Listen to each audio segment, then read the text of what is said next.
brought to you by Silver Pumps. Top quality और consistent performance के लिए सिर्फ सिल्वर पंप्स नाम याद रखना। हम वहाँ धरने पे बैठे हैं और हनुमान बेनीवाल जी अपने सारे काम काज छोड़ के वहाँ धरने पे बैठे हैं। और कल दिल्ली गए तो दिल्ली से भी शाम को आ गए, आज भी धरने पे बैठे हैं। आप विचार करो कि वो किसके लिए लड़ रहे हैं। क्या उनके लोगों को ऐसा ही बनना है? क्या उनको कोई मतलब है?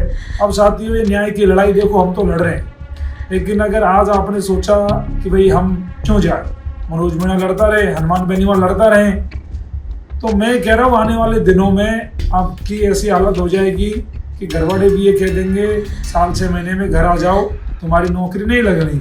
क्योंकि पहले अब नॉर्मलाइजेशन की मार तुम्हें झेलनी पड़ रही है, पेपर लीक की मार तुम्हें झेलनी पड़ रही है, भर्तियाँ समय पे नहीं आ रही, कई सारी विसंगतियाँ भर्तियों में हो रही है। और उसके बावजूद अगर तुम घरों से निकल के इस लड़ाई को, इस न्याय की लड़ाई को अगर इसमें नहीं आ रहे हो, नहीं आवाज़ बुलंद कर रहे हो, तो तुमको शर्म आनी चाहिए यार। तुम घर बैठे हो, आज तुम्हारे लिए यहाँ दिन रात लड़ रहे हैं। खुले चौराहे पे पेपर बिकते रहेंगे, सरकारें आती रहेंगी, जाती रहेंगी, नेता आएंगे जाएंगे, भाषण देंगे, लेकिन आपके हालात नहीं बदलेंगे ना, आपकी स्थिति नहीं बदलेगी। क्यों नहीं बदलेगी? क्योंकि उसके जिम्मेदार आप खुद हो। क्योंकि आप संघर्ष करना नहीं चाहते, आप लड़ना नहीं चाहते, आप बोलना नहीं चाहते, आप तमाशा देखना चाहते हो। तमाशा देखने से काम नहीं चलता मेरे साथियों। आप वहाँ बैठ के कमेंट कर रहे हो, आप वहाँ बैठ के वीडियो को लाइक कर रहे हो, आप सपोर्ट तो कर रहे हो, लेकिन धरातल के सपोर्ट की जरूरत है। लोकतंत्र में संख्या बल देखा जाता है। सरकारों को झुकाना है तो संख्या बल के आधार पर झुकती है सरकारें, और संख्या बल आपका कितना है वो आपको दिखाई पड़ रहा है। संख्या होगी तो इस लड़ाई को हम पार लगा पाएंगे। राजस्थान में पेपर लीक की एक ऐसी परंपरा बन चुकी है जो राजस्थान के युवाओं के भविष्य को बर्बाद कर रही है। और 2021 में, 2020 में, 2019 में 18 से लेकर ही मतलब 2023 तक 18 पेपर लीक हुए। और एसआई भर्ती परीक्षा का घोटाला हो, चाहे पीटीआई भर्ती परीक्षा का घोटाला हो, चाहे जेईई भर्ती परीक्षा के घोटाले हो, चाहे कॉलेज लेक्चरर का घोटाला हो, स्कूल लेक्चरर का घोटाला हो, सेक्रेटरीट का घोटाला हो, इन सब में ही बड़े लेवल पे धांधली हुई है। और मेरे भाइयों, लगातार हम पिछले 5 दिन से, आज 5वां दिन है, शहीद स्मारक पर आंदोलन कर रहे हैं। हनुमान बेनीवाल जी हमारे साथ बैठे हैं। और मेरे भाइयों, ये लड़ाई हम 5 साल से लड़ रहे हैं, और इस बीजेपी सरकार ने इस मेरी आवाज़ को दबाने के लिए क्या कुछ नहीं किया। मेरा अकाउंट सस्पेंड करा, 5 बार जेल भेज दिया, यातनाएं दी, अनशन करा, लेकिन ये सरकार कुंभकर्ण की नींद से नहीं जागी। मेरे भाइयों, जब आज इस लड़ाई को बड़ी ताकत से हम लड़ रहे हैं कि सब इंस्पेक्टर भर्ती परीक्षा रद्द हो, आरपीएससी भंग हो, आरपीएससी को या तो भंग करे, जो बीजेपी कहती थी। आरपीएससी भंग का मैं नहीं कहता, बीजेपी कहती थी। चाहे आरपीएससी को रिस्ट्रक्चर करने की बात हो, लेकिन न्याय की बात होनी चाहिए। क्योंकि आरपीएससी का भंग की हम मांग इसलिए करते हैं क्योंकि आज तो देखा है आपने, 2018 की पूरी आरएस फर्जी है, पूरी भर्ती फर्जी है। कई मामले आपके सामने भी आ गए। 21 की में भी कई सारे मामले सामने आए, 16 की में भी कई सारे मामले सामने आए, और अभी और भी सबूत है जो आपके सामने हम देंगे। लेकिन बात यह है कि जब पूरा सिस्टम करप्टेड है, जब सब कुछ बिका पड़ा है, जब सारे पेपर बिक रहे हैं, और जब पेपर माफिया इतने बड़े लेवल पे ये काम कर रहा है, तो आप जैसे भाइयों का, पढ़ने वाले लोगों का नंबर कैसे आएगा? तो जो ये न्याय की लड़ाई हम शहीद स्मारक पे लड़ रहे हैं 5 दिनों से, आपको वहाँ पे पहुँचकर इस न्याय की लड़ाई को, इस आंदोलन को ताकत देनी चाहिए।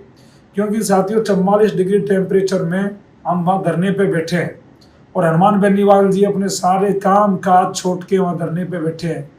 और कल दिल्ली गए तो दिल्ली से भी शाम को आ गए, आज भी धरने पे बैठे हैं। आप विचार करो कि वो किसके लिए लड़ रहे हैं। क्या उनके लोगों को ऐसा ही बनना है? क्या उनको कोई मतलब है? बस मतलब है तो गरीब किसान के बच्चों को न्याय दिलाने से है। वो पीड़ा उनके मन में है कि कैसे हमारे भाइयों को न्याय मिलेगा, यही पीड़ा हमारे मन में है। आप लोग घरों में बैठे हो, आराम कर रहे हो, तो साथियों, अगर आज आराम करते रहोगे तो जीवन भर का आपको आराम करना पड़ेगा। क्यों करना पड़ेगा? क्योंकि नौकरी तो वही लगेगा जिसके पास 20 लाख होंगे, जिसका बाप रामू राम राय का, बाबूलाल कटारा जैसे लोग होंगे।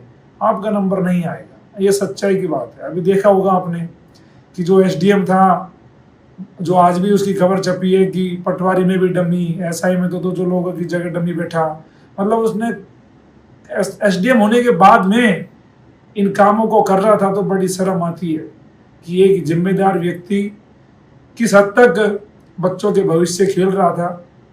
तो ऐसे बहुत सारे लोग हैं जो फर्जीवाड़ा करके आपके सपनों को बेचने का काम कर रहे हैं। आरपीएससी के बहुत सारे अध्यक्ष हैं जो कई सारे रह के चले गए, उनकी भी जांच होनी चाहिए। अब साथियों, ये न्याय की लड़ाई देखो, हम तो लड़ रहे हैं, लेकिन अगर आज आपने सोचा कि भाई हम क्यों जाए, मनोज मीणा लड़ता रहे, हनुमान बेनीवाल लड़ता रहे, तो मैं कह रहा हूँ आने वाले दिनों में आपकी ऐसी हालत हो जाएगी कि घरवाले भी ये कह देंगे साल 6 महीने में घर आ जाओ, तुम्हारी नौकरी नहीं लगनी। क्योंकि पहले अब नॉर्मलाइजेशन की मार तुम्हें झेलनी पड़ रही है, पेपर लीक की मार तुम्हें झेलनी पड़ रही है, भर्तियाँ समय पे नहीं आ रही, कई सारी विसंगतियाँ भर्तियों में हो रही है। और उसके बावजूद अगर तुम घरों से निकल के इस लड़ाई को, इस न्याय की लड़ाई को अगर इसमें नहीं आ रहे हो, नहीं आवाज़ बुलंद कर रहे हो, तो तुमको शर्म आनी चाहिए यार। तुम घर बैठे हो, आज तुम्हारे लिए यहाँ दिन रात लड़ रहे हैं।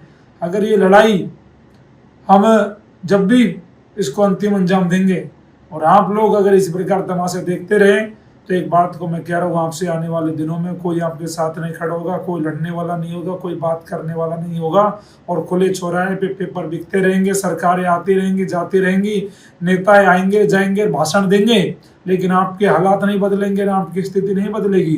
क्यों नहीं बदलेगी? क्योंकि उसके जिम्मेदार आप खुद हो, क्योंकि आप संघर्ष करना नहीं चाहते, आप लड़ना नहीं चाहते, आप बोलना नहीं चाहते, आप तमाशा देखना चाहते हो। तमाशा देखने से काम नहीं चलता मेरे साथियों। आप वहाँ बैठ के कमेंट कर रहे हो, आप वहाँ बैठ के वीडियो को लाइक कर रहे हो, आप सपोर्ट तो कर रहे हो, लेकिन धरातल के सपोर्ट की जरूरत है। लोकतंत्र में संख्या बल देखा जाता है। सरकारों को झुकाना है तो संख्या बल के आधार पर झुकती है सरकारें, और संख्या बल आपका कितना है वो आपको दिखाई पड़ रहा है। संख्या होगी तो इस लड़ाई को हम पार लगा पाएंगे, और आप सब लोगों का पहुंचना जरूरी है। आज धरने का 5वां दिन है। जो साथी जयपुर रह रहे हैं, जो आसपास रह रहे, वो आज धरने में पहुंच जाओ आधे घंटे में। और जो लोग राजस्थान के किसी भी कोने में रहते हो, कल 11 बजे आपको शहीद स्मारक हर हाल में पहुंचना है। बहुत सारे साथी कहते हैं मनोज भाई हमारी पुलिस की मांग नहीं उठा रहे, मनोज भाई हमारी पशु परिचर में नॉर्मलाइजेशन की मांग नहीं उठा रहे। बहुत सारे साथी कहते हैं हमारी रीट वालों की मांग नहीं उठा रहे। बहुत सारे साथी कहते हैं कि फर्स्ट ग्रेड सेकंड ग्रेड में पदोन्नति की मांग नहीं उठा रहे। बहुत सारे साथी कहते हैं कि हमारी वो भर्ती नहीं आ रही है। साथियों, मैं तो आपके लिए तैयार हूँ, लेकिन आप आओ तो सही। आप आओगे ही नहीं, बात ही नहीं करोगे, तो कैसे संभव होगा? कैसे मांग उठाए? घर बैठे थोड़ी मांग उठाई जाती है, आपको आना पड़ेगा ना। तो आप घरों से निकलो, आप आओ, हम आपके साथ हैं, कंधे से कंधा मिलाकर साथ है।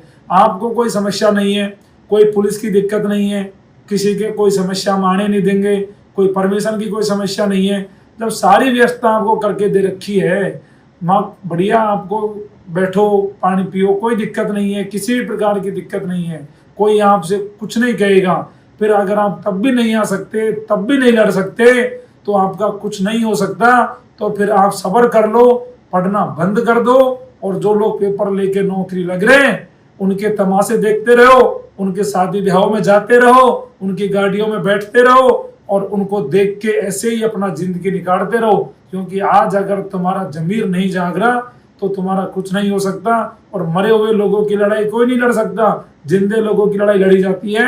जिंदा हो तो जिंदा नजर आना जरूरी है। और अगर तुमको लगता है कि हमारे जाने से क्या होगा, तो फिर घर बैठे रहो, तमाशा देखते रहो, और तुम्हारा जमीर जिंदा है तो आधे घंटे में शहीद स्मारक पहुंच जाओ। जो राजस्थान के और कोने में लोग रह रहे हैं, आप कल 11 बजे तक शहीद स्मारक आ जाओ। बाकी ये लड़ाई सरकार से हमारी आर पार की है, ये लड़ाई हमारी न्याय की है। और आप सबसे कह रहा हूँ कि इस भ्रष्टाचार के खिलाफ, इन पेपर माफियाओं के खिलाफ, अगर मनोज मीणा को इस लड़ाई को लेकर अगर अपनी जान भी देनी पड़ी, अकेला भी लड़ना पड़ा, तो भी लड़ूंगा, लेकिन पीछे तो नहीं हटूंगा। क्योंकि ये लड़ाई बहुत लंबी जरूर हो गई है, लेकिन इसके परिणाम तो आएंगे। लेकिन आप लोग साथ आओगे तो जल्दी रिजल्ट आएंगे।